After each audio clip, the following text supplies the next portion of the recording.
Before we get started, I just do want to say if there's any new Wrexham FC fans that have come across this video or watching any other of my videos, please make sure to go down there, click the red subscribe button. We're on the road to 8,000 subscribers and I cannot thank you enough for the support recently. Also as well, the people have left super thanks in the comment section down below and all the new members that have joined. Like I said, I can't thank you enough, so thank you so much for your extra support. Today, we're going to be talking about the rise of Wrexham Football Club over the past 24 months. We're going to be talking about how the club nearly went bust in 2004, the painful years that we've suffered in non-league, to now being one of the most trending teams across the world. We're going to start off with a bit of a bad topic to talk about. We'll be talking about what happened with former owner Alex Hamilton. You might have seen some of this stuff in the latest episodes of the documentary, but I'm going to talk a bit more about it here. So fortunately, I wasn't alive to see Alex Hamilton and what he did to Wrexham Football Club, but from what I've heard and what I've seen, it seemed tragic what happened at the time. And having been told by a few fans and doing my research on it, I feel like I've got a good knowledge of what happened and I feel like I can talk about it. So Alex Hamilton first bought his share in Wrexham Football Club in 2004 when he purchased 78% of the club for £50,000. And unfortunately, a couple of bad things happened before this, but the main talking point of what we're going to be talking about is in 2002, Hamilton wrote a statement to the fans saying he was wanting to maximise potential gain from the property assets of the club. In other words, he was planning to sell the oldest international stadium in the world so he could put a few extra £1 million in his pocket. Clearly couldn't care less about the club and was just there to try and earn a bit more revenue. A few months on from this statement, Hamilton and Gutterman, his club partner, who was actually involved in the liquidation of Chester FC in 1999. So who thought it was a good idea to bring him into the club?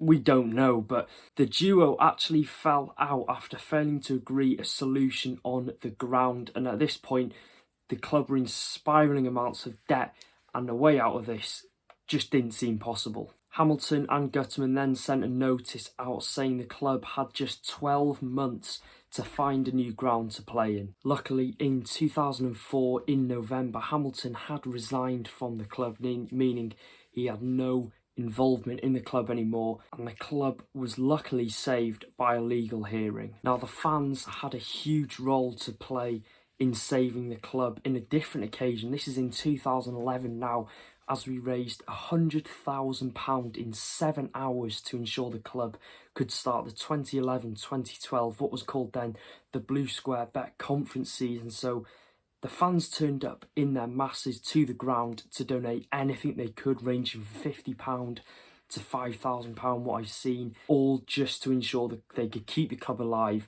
and to make sure we could start the season. So it's fair to say the club has been through a lot in its previous 10-20 years or so. It hasn't been easy being a Wrexham fan, and I think the reason we're here today is because of the fans that come to watch us week in, week out are absolutely brilliant, and they've saved the club on 2 occasions. It's just crazy, and I'd love to know right now what Alex Hamilton thinks of this whole situation with Rob and Ryan. I would just absolutely love to see his reaction. Hamilton also being the man that when all of this controversy was happening, Hamilton thought, oh, it's a bright idea to go and stand in the Kop with about 3,000-4,000 Wrexham fans, stand in the middle of them when he's turned up all of this turmoil in the club. And it was later said the reason he was in there, or people speculated, was so someone would have hit him, he could have got a story out of it and made out the Wrexham fans were bad, which I just think is bizarre. He's a weird man, and I'm glad that he didn't put our club out of business. So on from that, we're going to be talking about our painful years in the National League. By the way, I'm going to start talking about this. It seems like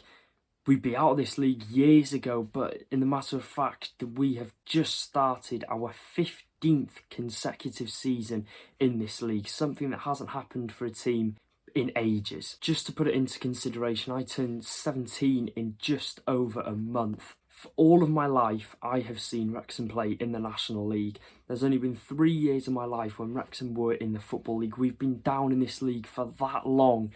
It is painful, and I think this year could be our year of going up. Like I previously said, it's not all doom and gloom for us Wrexham fans, as we're going into the season in the best position and the best way possible in the history of us being in non-league, and fingers crossed we can gain promotion back to the Football League. The closest we have come to getting promoted was in 2013 when we reached the playoff final, where we were defeated 2-0 by our Welsh neighbours Newport County, who have stayed in the Football League ever since. I can remember that day at Wembley, it was incredibly painful. 2 late goals from Christian Jolly and Aaron O'Connor did the damage. I just think there was like 5 minutes left and they just sucker punched us and scored 2 goals. At the time I wasn't even that old, but I could just remember feeling the eeriness around the Wrexham end in Wembley when the final whistle was blown. I can remember on many occasions sitting in the Mould Road stand,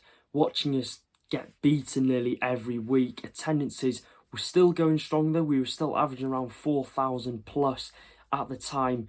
We were questioning to ourselves, is this club going to achieve anything that we have done in the past ever again? Because at the time, we were doing horrific. This is what makes this story just a level above mind-blowing and surreal. 3 years ago this month, we had just started what turned out to be our worst ever season in probably the club's history, to now look 3 years later at the position we're in. I mean, just look at the squad that Phil Parkinson has built together. Imagine saying a couple of years ago we'd have a manager that has achieved so much in the Football League like Phil Parkinson. He's built together a top quality squad which is more than capable of getting out of this division. The likes of Paul Mullin, Luke Young we've got in there, Ollie Palmer, Aaron Hayden, Ben Tozer, just to name a few. We have got a really good team and I feel like Parkinson's done his business well. We've got experience. These players have played in the Football League. Tozer's got promoted to League One the season before we signed him. So we've built a team full of experience and full of quality. And could this finally be the year that we get out of this league? So from talking about the lowlights that this club has had, we're now going to be talking about the worldwide Reds, Wrexham FC. Who would have thought I'd be saying that a couple of years ago? Like, it's crazy. I can't say enough. It is crazy. From surviving relegation 3 years ago this year to now having Hollywood A-listers Ryan Reynolds and Rob McElhenney owning our club. The main thing we're going to be talking about is the power the documentary has had on the club. So as we know, just over a month ago, the first few episodes of Welcome to Wrexham were aired on Disney Plus for the whole world to watch. And of course, with a documentary comes incredible benefits. So in quick form, the club's social media following rose by 20% and is continually rising day by day.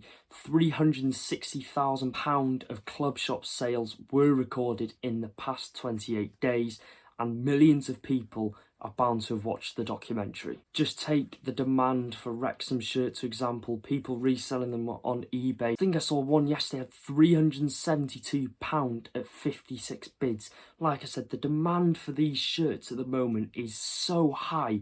It is crazy. The streaming, people want streaming from America, from Canada, all across the world, and I just still can't get my head around it. And to see Ryan Reynolds wearing a Wrexham FC cap in his Deadpool 3 trailer, which has over 94 million views across all social media platforms, is crazy, and I still don't think it'll sink in anytime soon. You know, we're talking about a club that is rivaling Chelsea, Arsenal, Liverpool for website visits, Google searches. It's a crazy world that we live in. Quite simply, it's incredible to be a Wrexham fan at the minute. I bought this shirt probably about a year ago. Actually, no, I got it for Christmas. £45. It's a shirt. It's a nice shirt, but I never thought I'd be seeing it go for 400 odd quid. The future that Wrexham FC holds is incredible. It's a roller coaster journey. You know, we've seen the lows already of Rob and Ryan being here, the playoffs, the FA Trophy final, but I think as we slowly get into this season, I think quality will show and hopefully we can get promoted. We're not just talking about the short-term effects that Rob and Ryan have brought to Wrexham, the long-term effects. No one is going to forget about them taking over the club for decades to come, and they've properly built an infrastructure and the structure of the club now is in safe hands. So that is the incredible rise of Wrexham Football Club. If you did enjoy the video, make sure to go down there, drop it a like, click the red subscribe button with the notification bell on, and I'll see you in another video. Take care.